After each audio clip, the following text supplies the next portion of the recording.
Welcome back to Houston Live. Our next guest is an Air Force veteran who found a second act working as a contractor for NASA's space shuttle program. Yeah, she suited the first African-American woman to go to space, Dr. Mae Jemison, and she was just invited to speak at the Smithsonian Museum, where her history-making work as a spacesuit technician was recognized. Sharon McDougle, welcome back to Houston Live. It's so good to see you. So the smile on your face really says it all. And tell us how this all happened. I have a million questions for you. Let me walk you through it. The first was a year ago. The lady that's over, the curator that's over the women's history part of the Smithsonian emailed me. And I'm like, this is some scam, side-eyed, like, this ain't really the Smithsonian. And so I replied back, and then I called her to make sure it was a good number. And it was really her, Dr. Emily. I was like, what? She was like, well, we were looking for women that we just can't believe you don't have a Wikipedia page, first of all. So we're going to make you one. Oh, wow. Okay, now you know you're making it big when somebody wants to make you a Wikipedia. Smithsonian. Yeah. And I'll be saying this throughout our talk, the Smithsonian. So she did that, and we did a Zoom call, and then they got all my information and everything, and they were just talking about all, and it wasn't just me, several other women that they thought were worthy of having a Wikipedia page that didn't have one. And so some time goes by, and then I get contacted. Do you have any items you'd like to submit? I'm like, what? To be in the Smithsonian?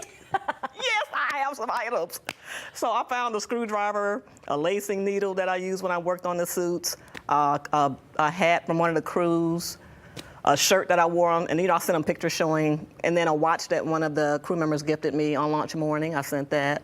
So they made me my own collection, a virtual online collection, which is awesome because a lot more people can see it, of course, than actually come into the museum. Next year, they're thinking about actually putting something in the museum. In the museum. What an incredible honor, Sharon. And you're already part of the history of this nation, right? But this has got to feel good to know that your history is now sort of set in stone, huh? Documented in the Smithsonian. That's just incredible.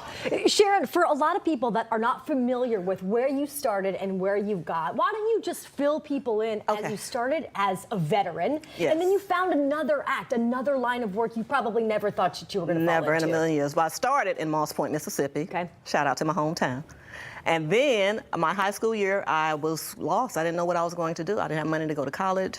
And, small town, there weren't many opportunities, so the Air Force recruiter, I always call him my knight in shining armor, Sergeant Bud Rucker, showed up and talked to our class, and I raised my hand. I'm like, I want to sign up right now.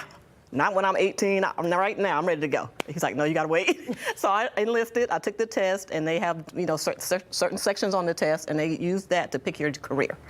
And they chose aerospace physiology for me. And I was like, ooh, that sounds fancy, right? I don't know what it is, but let's go. So they sent me to boot camp, technical school to learn my trade, which was actually the hyperbaric and hyperbaric chambers.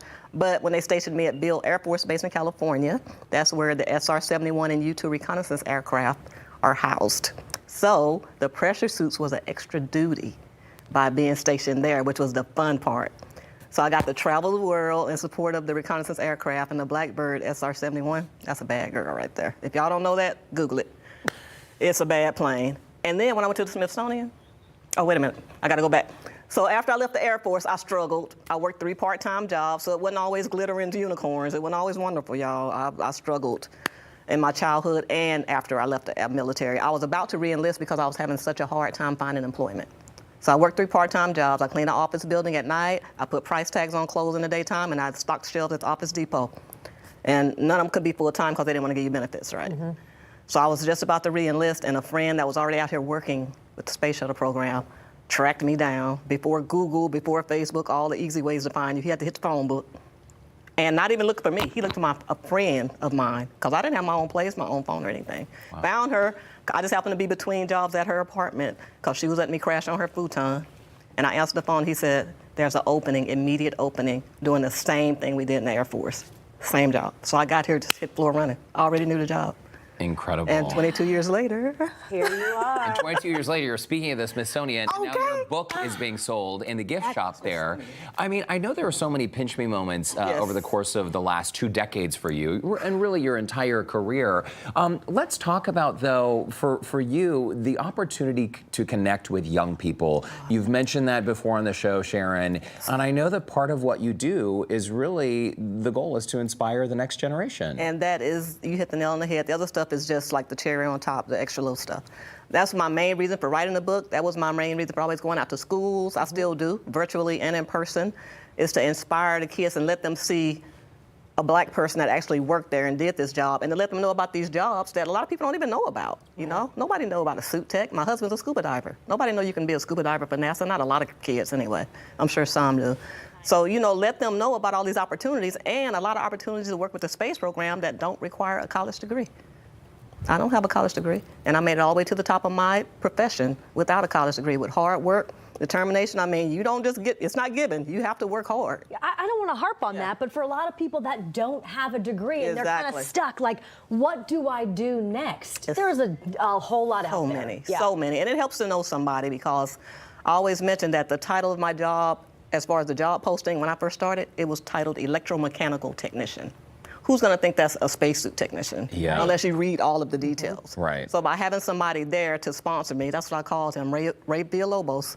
He sponsored me. He put my name in that room. He told everybody how awesome I was. So when I called, I didn't even do an interview to work with the space program. It was pretty much come whenever you're ready.